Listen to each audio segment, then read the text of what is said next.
This is Back Talk by Successful Black Parenting Magazine, the most listened to podcast for parents by parents.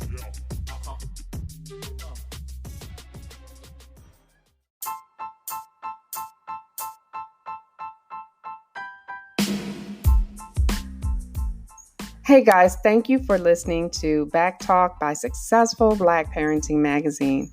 You can help us to level up by supporting this podcast. All you have to do is go to anchor.fm and search for Back Talk by Successful Black Parenting, and then hit the button that actually says support this podcast. I want you to go there now. Go, go, go, go. And thank you ahead of time.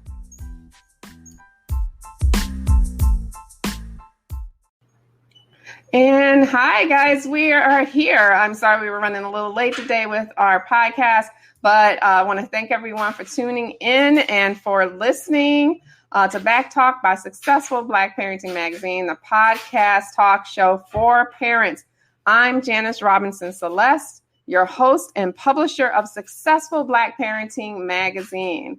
Now, I want to tell you right now to tell all your friends and followers about the show. So go to our Facebook page for Successful Black Parenting and share the link with your followers right now. Do it right now. And let people know you are joining us. Even better, you can click the options and start a watch party. Oh man, I love those fans that start watch parties. It really just brings people in. Now, in addition, you can comment on our Facebook broadcast right here, right below. And I will post the best comments live on air. And know that it can take a while for your questions to populate in the backstage area where I am. So ask your questions early. Don't wait. So know that the hashtag for the show is hashtag BackTalk. Hey, Shirley from Philly. Thank you for listening in. Well, I'm looking forward to lots of questions from you, Shirley.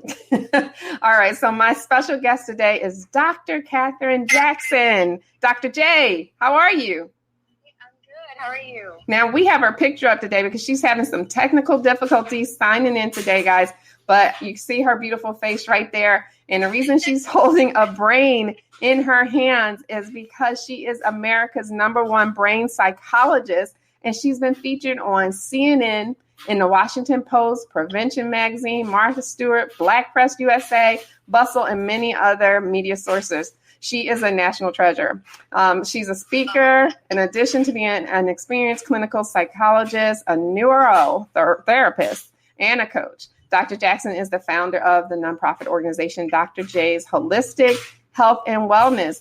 She has over 10 years of clinical experience and you look so young. Oh my God, you have over 10 years of clinical experience and has become sought after and a trusted expert in mental health, neurotherapy, relationships, including marriage, parenting, and families. And that's why we have her here, and holistic health. And she's a wellness doctor. So Dr. J's life purpose and mission is to inspire others to live their optimal lives. And that's what we all want. So this is Back Talk, Dr. J. We're so glad to have you. I'm so glad to be here. You made me sound too good. Well, we're very proud of our people who achieve and do wonderful things and then support the community back. So that's why we are super excited that you are joining this platform. Now, I have a few questions for you, more so pertaining parents and parenting, because, I always tell parents that, your child's brain development, where you can help them have their best start to just be a genius, starts in the womb, right? When you are pregnant, because we want them to get the best nourishment and et cetera to help the brain. But we all want our children to be geniuses, even if we're not, like I have my moments. but what can we do starting from conception to ensure that our children develop the best brain possible? Because between conception and age 3, that's when the most brain development and all the synapses and things come together or whatever, I don't know. I'm talking about Dr. J. But anyway. You're right. So explain to our people. It does start with conception, but I like to think because we women are the ones who carry the children that we almost have to be thinking about things beforehand. So if you're thinking about getting pregnant, or if you're even at the point where you could get pregnant, you want to make sure that you're living a pretty healthy lifestyle. It doesn't mean you have to cut out everything, but you want to be mindful of what you're eating and that you're getting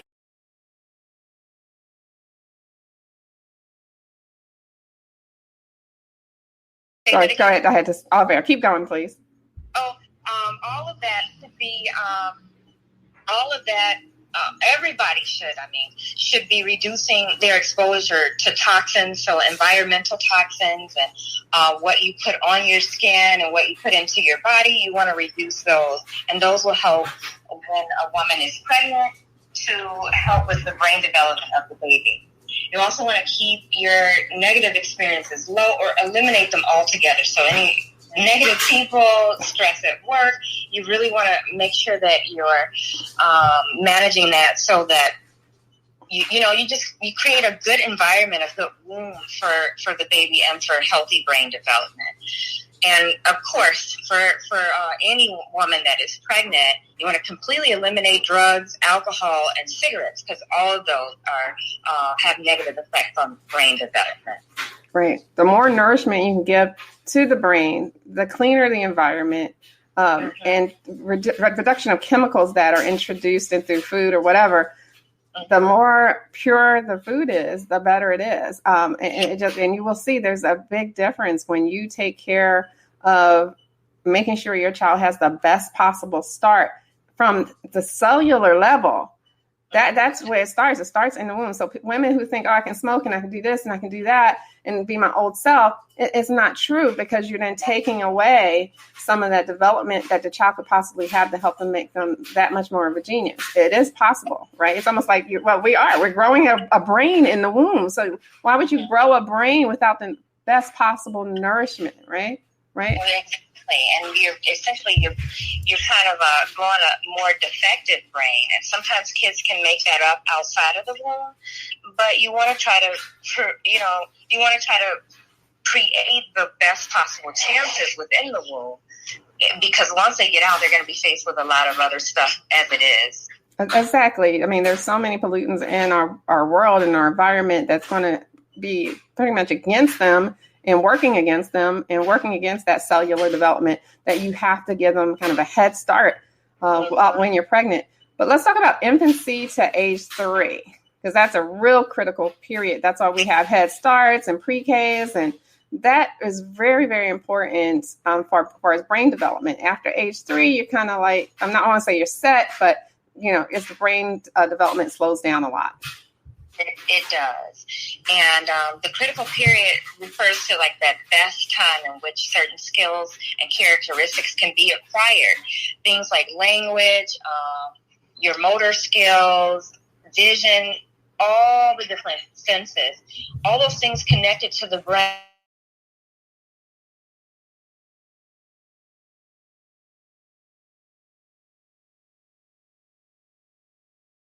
Different things of grammar, things I know of. Not a lot of grammar introduced that early, but if you notice anything that's off, this is the time that you want to get any services put in place, because if you delay getting services, sometimes it's hard to correct, and sometimes for some children it's not corrected at all.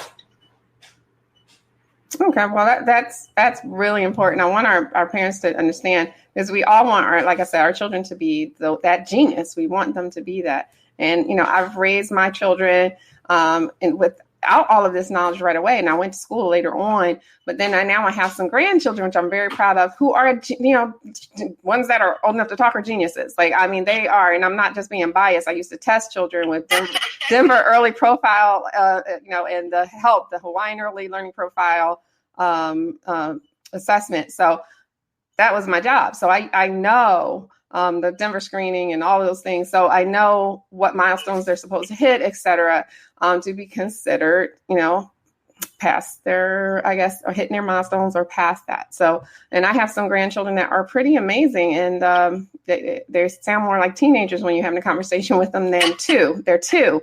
So anyway, yeah. So, and I have one that's 5. So, but what about us old people?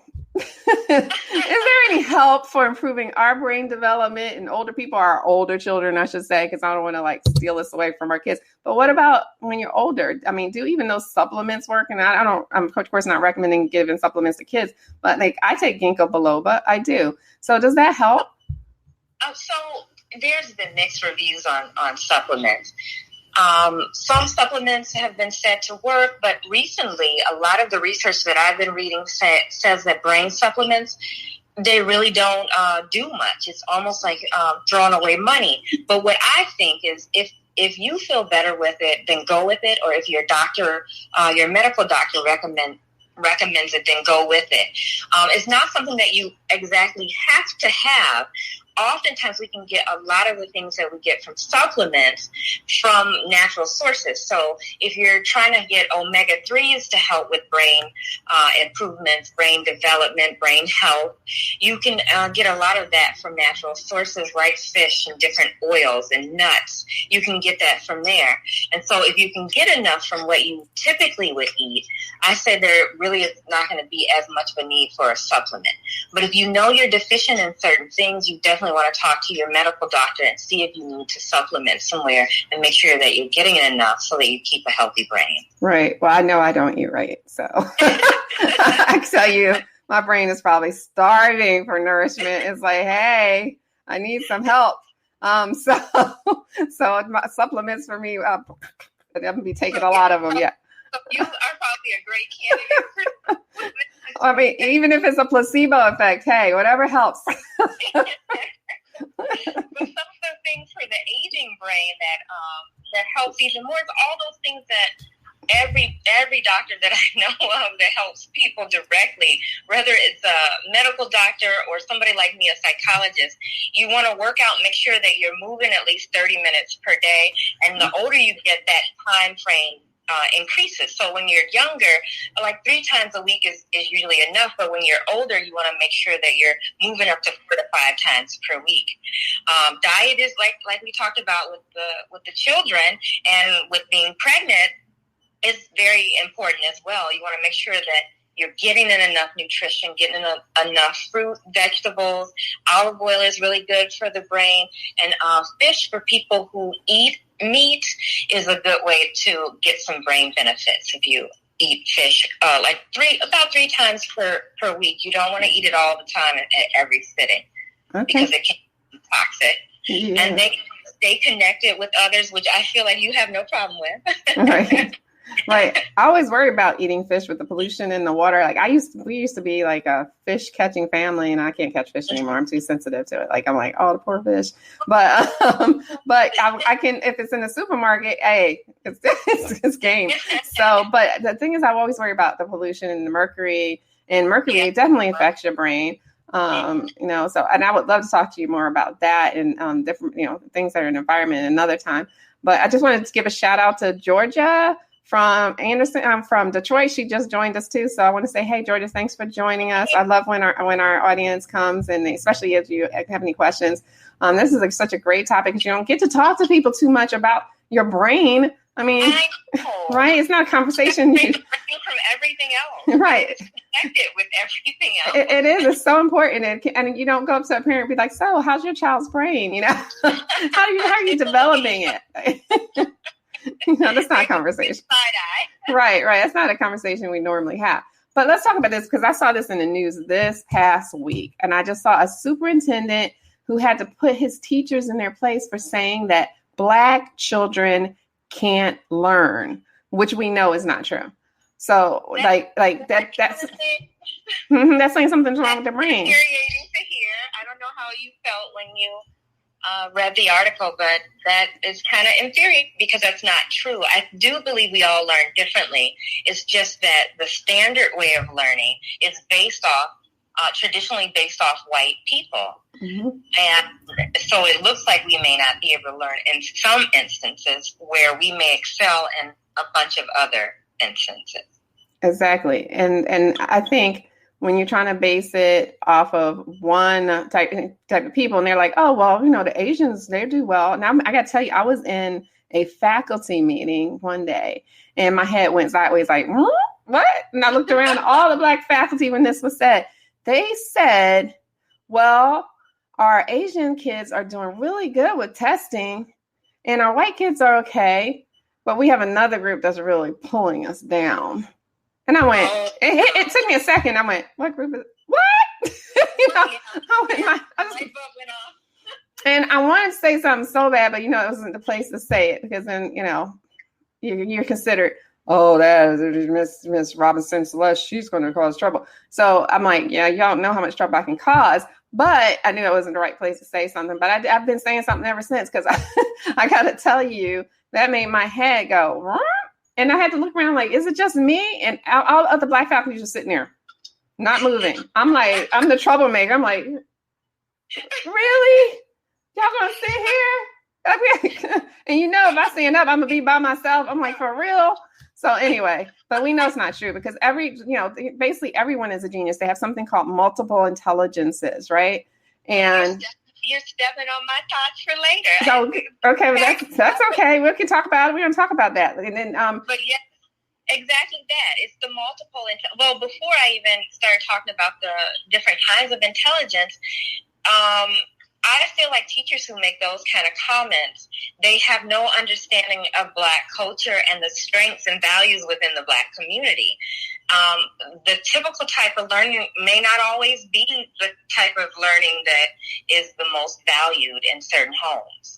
Exactly. It may be other things like skills and being able to help out in the house, and so that's more like interpersonal intelligence. Mm-hmm. It may be something else that's more of a value. And if teachers of any kind will take time to see what strengths kids have, then you can teach to that strength. And you can always pull out more of the positives out of every kid if you teach to what the best way that they learn.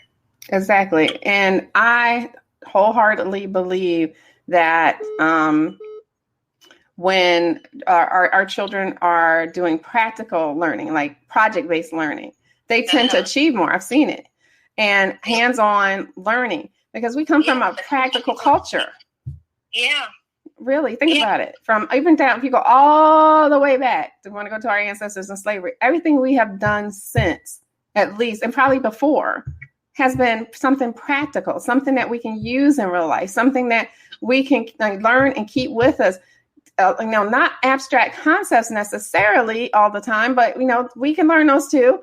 But we are very practical people. If you show us those abstract concepts and how they relate to real life, we'll get it. But how often is that done in school when you have algebra? How many of you people listening right now can say that when you learned algebra, your algebra teacher showed you how each problem applies to real life stuff? I can tell you. I don't even do that all the time in college. No. So, they're not getting it in the lower levels of education. Right. And I only had one teacher that did that, and because I kept demanding, and that was in college. And she was the best teacher I've had. And it was the first time I ever got an A in math, because me and math just don't get along. It's a testimonial. I'm telling you, she showed me how just basic, because I had to go to remedial math because I've always been so bad at it. I can write my butt off now. Like, I get perfect scores in writing. But when it comes to math, no. So she showed me how, like a parabola, you can use a rocket ship as an example for parabolas and show how to tell where the rocket's going to land, how to use algebra to figure out how long radiation will last. All this became alive to me suddenly. I don't even know her name. I wish I could find her. She had her own textbook, which I kept for a long time. I really don't know what happened to it now, but I wish I had the textbook because it was so simple. It's her textbook. And, but that's what our children need. And it says, if you judge a fish, there's a quote, if you judge a fish by its ability to climb a tree, it will live its whole life believing that it's stupid. And exactly. And that was me. That was me. I thought, well, I can't do math. I must be dumb, or I just don't get it. And so then I didn't try too hard, because every time I saw math, I was like, I just glazed over like a deer in headlights. I was like, I can't do this anyway, So that was my life growing up. But let's talk about it. It's good that you found somebody somewhere. Some people never find anybody anywhere that teaches in a way that they can get it and let them know that they're not, like you said, feel like you're dumb, you just can't get it, and makes them feel like they can get it. They're not dumb. And teacher comments like the one that you read in that article, it kills kids' spirits. And it fosters this whole thing that you're less than just because you can't do those typical things, or better yet, that the teachers just aren't teaching in a way that you can get it.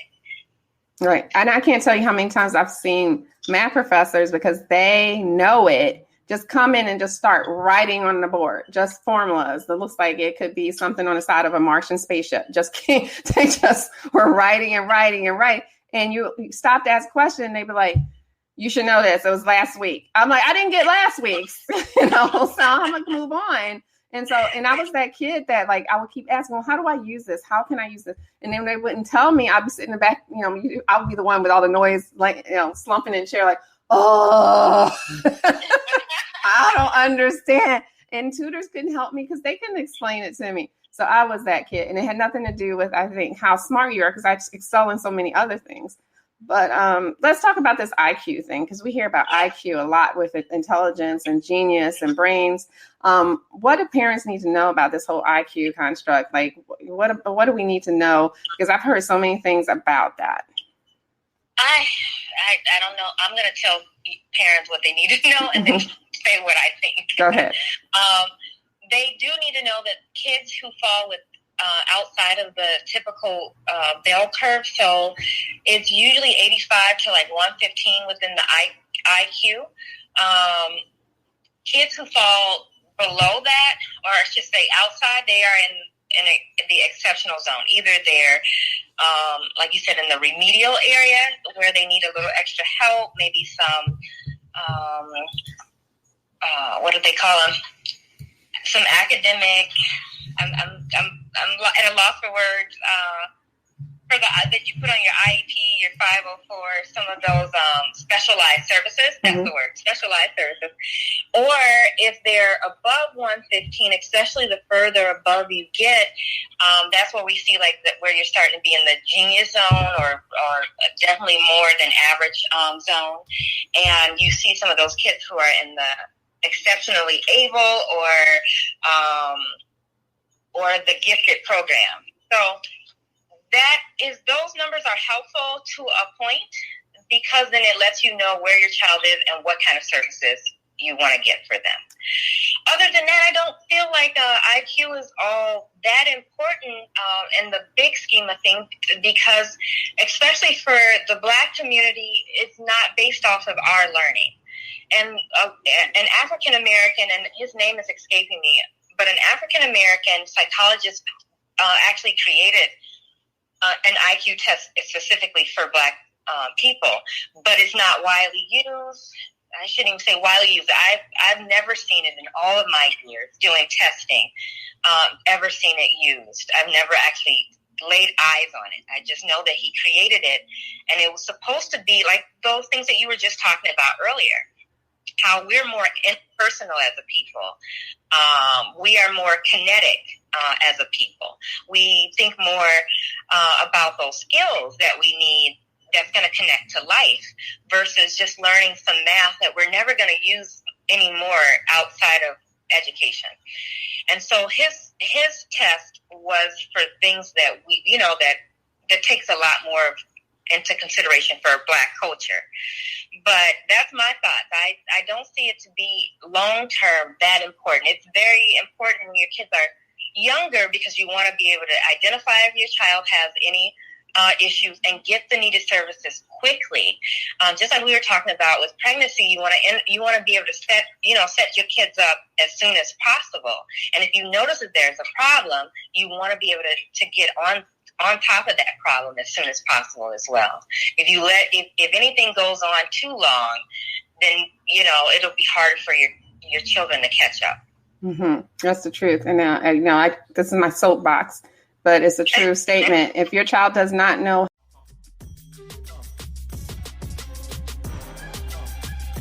Thanks for tuning in to Back Talk by Successful Black Parenting Magazine. We'll see you soon.